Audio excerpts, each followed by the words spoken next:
Try this. All right. For those that didn't see the finish of this whole thing, since we were in the other thing, we actually broke the 2 into 1 plus 1. Then we broke it into these 2 parts. And then we had to match that thing up, so we're in there. The one part I want to show you, I think it's in the next, is in the IXL. It's got the chart. Or I mean, IXL in Wiley, it's got the little chart. Reference numbers 41 and 42. 47 was in the other ones. 41 and 42. There's a cute little thing we can do.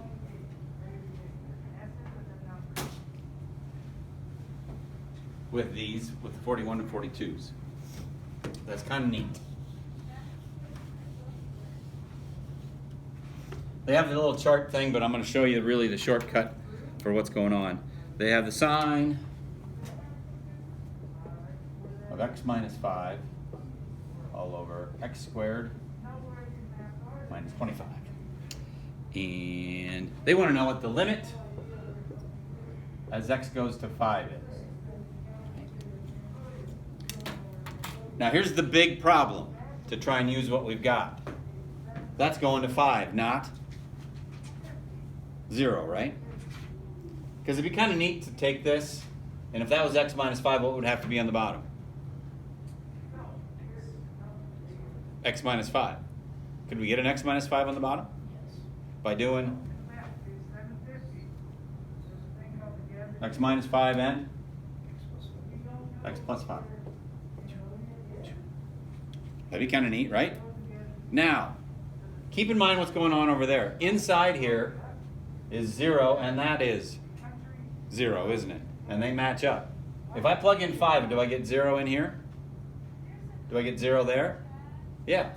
So, long story short, as long as those match up and they're going to 0 with that, this is equal to 1. And so, I have the limit as x goes to 5 of 1 over x plus 5. Is that doable? Yes, that's equal to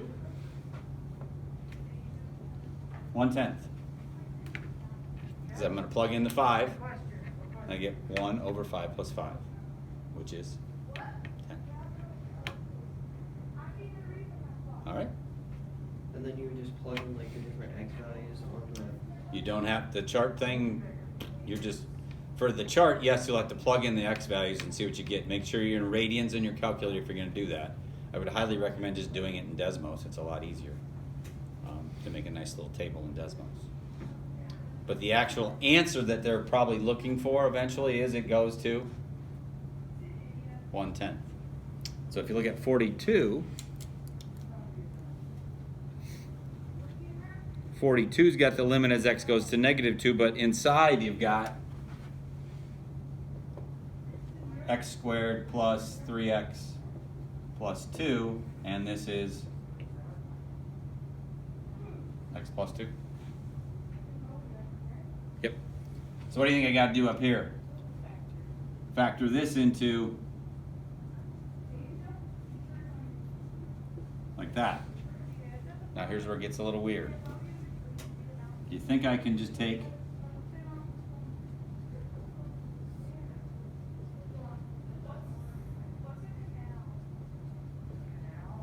and cancel that out? Why not? Because you have to have x plus 1 over x plus 2. Unless you, oh, I guess you could. It's going to -2. Huh? Yeah, it's going to -2. My big question for you is it legal to just take that and split it?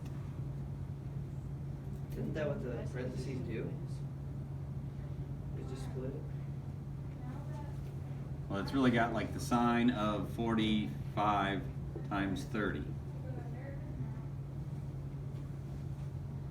So is that the same as the sine of 45 times the sine of 30? Or sine of 45 times 30?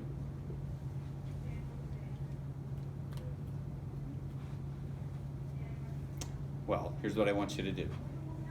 Assume that this is 1, and then if I plug in -2, this is going to -1. Okay, make that assumption. Then try the chart and see if you get a -1 for your answer. And then come back to me and see what you think.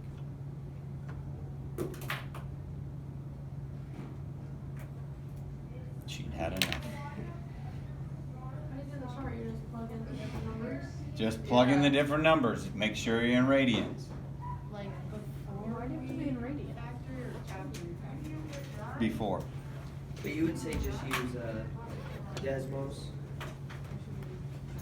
So you can't just like plug in the, like for 41 you can't just plug in the chart or the numbers on the chart for x at like 1 over x plus 5.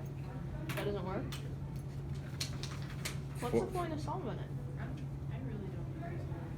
Okay. There's two things they're having you do. One, I showed you the algebraic shortcut. Okay. But remember when we went way back when we did the limits, we first did tables to try and figure out where it was going. Rather than have a graph, they did a table. And that's what they're having you try and show table-wise that what you did algebraically works out. Okay. Okay. And what I suggest you do is go in here and do a table. Make that x. And then if I'm going to put this in here, oh, what do we got? Sine of X. Sine. Wait, you want 41 or 42? I'm going to do 42. X squared plus 3x plus 2. Is that right? And that, did it not do the sign for me? Or did it? Did it do the sign? Okay, it is there. All right. Then I want to divide that. Divided by x plus 2. Okay? And what's it say to start with? Negative 2.1. -2.1. There's your answer. -2.01. There's your answer. -2.001. There's your answer. Where's that going? Looks like.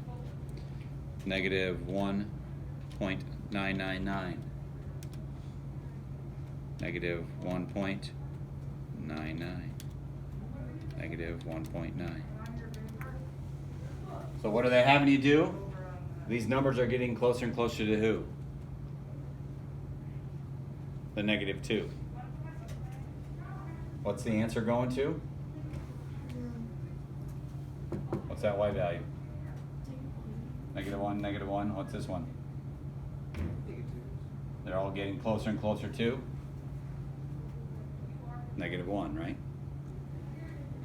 What did we have down here? We thought the x plus 2 and the sine of x plus 2 on top would cancel, and I would just be left with, what was it? X plus 1. And if I plugged in -2, I would get -1. So did that work? Yes. We could actually break that apart. It's kind of weird, but it did work out that way for us. Okay.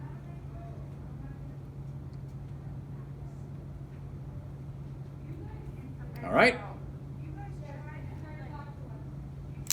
Let me shush and let you work on some things. The trig ones are a bit challenging. But you kind of gotta use